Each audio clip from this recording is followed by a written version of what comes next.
Today, we're taking a short day trip via an hour-long train to the city of Parma. Now, Parma is known for a lot of things, but we have our sights and stomachs set on two things in particular today: Parmigiano Reggiano and Prosciutto di Parma. And we're taking you along with us as we do a factory tour and tastings of both. Make sure you stick around to the end so we can tell you how much it cost and our thoughts. Let's get tipsy, y'all. One of the best things about this tour is it actually picks you up right outside the train station. So we're just navigating our way through so we can head to the hotel for the pickup point.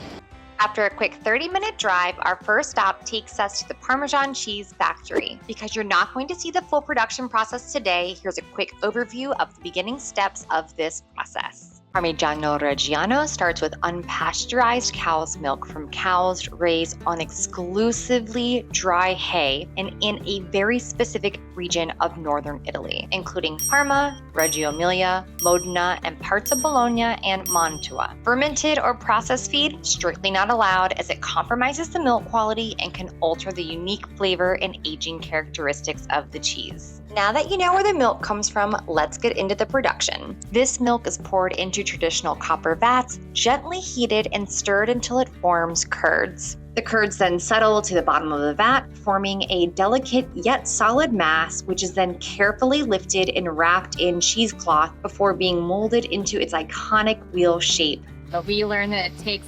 550 liters of milk to make one wheel. Each of these pots makes 2 cheese wheels.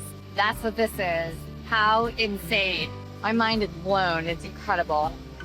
Once the curd mass is cut in half, each portion is carried into the molding room to begin taking the shape of the wheel of Parmigiano Reggiano. The weight that they put on the cheese so that it presses down and it fits in the container. So every 2 hours, once the cheese is in there, they have to flip it. Today? It's crazy. Each mold is fitted with a plastic stencil that presses identifying marks into the rind, including the dotted Parmigiano Reggiano name, the dairy's registration number, and the production date. Over the next few days, the wheels are gently pressed to remove excess moisture and help the cheese hold its shape. From here, it's time to go for a dip. We have now made it into the brine room. So you can see behind me these big cages full of cheese that have come out of kind of the production area over here. They get fully submerged in this brine tank right behind me for 18 days. And that's what kind of protects it with this layer of salt. Right over here, you can see these are cheese wheels that have come out of the brine. They kind of got a brown hue to them. That's the salt. That's just protecting them, creating that layer of protection for them. It's fascinating. After the brine tank, the aging takes place in carefully controlled environments where the wheels are routinely cleaned and flipped and continue to develop their distinctive crystalline texture and complex nutty flavor. Finally, after a minimum of 12 months of aging, each wheel is inspected by an expert from the official consortium responsible for maintaining production standards. If you can believe it, there is no taste testing the cheese during the inspection. It's largely based off sight and sound. It's crazy. Is that one good for sale? Yes, it is good for sale. If the wheel passes inspection, it is then branded with the official mark of the Parmigiano Reggiano, ensuring that every bite of this cheese tells a story of quality, tradition, and passion. In fact, you won't see that. If you don't see that, then it's not original Parmesan. Finally, the moment we've been waiting for, we were able to taste the delicious Parmigiano Reggiano, accompanied by some local Lambrusco wine, and honestly, it was heavenly. Incredible. Just ate so much cheese. We had Lambrusco to go with it, and now we're going to get back in the van, and we're going to go do prosciutto.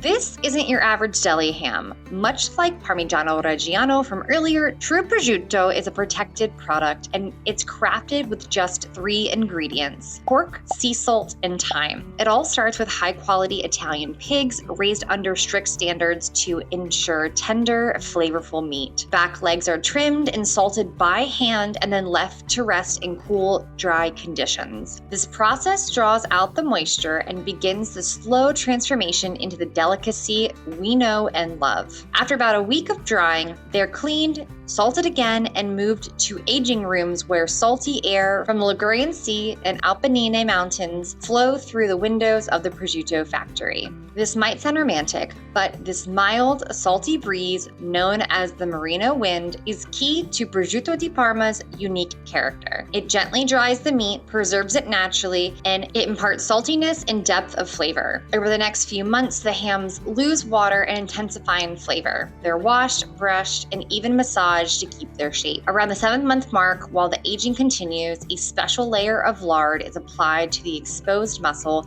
to keep it from drying too quickly. Each prosciutto is aged for at least 12 months, and before it's certified by the official governing body, it's tested by a master inspector who pierces the ham in several spots with a special needle made out of horse bone and smells the meat to judge its quality. Again, no taste testing. Too bad for those inspectors. Passing inspection, these fine hams are fire branded with the iconic 5-point Parma crown, a mark of tradition, precision, and unmistakable flavor. At the end of this tour, we were able to meet the master prosciutto maker and was able to try this incredible product, accompanied with some local white wine before heading back into Parma to get dropped back off where we started.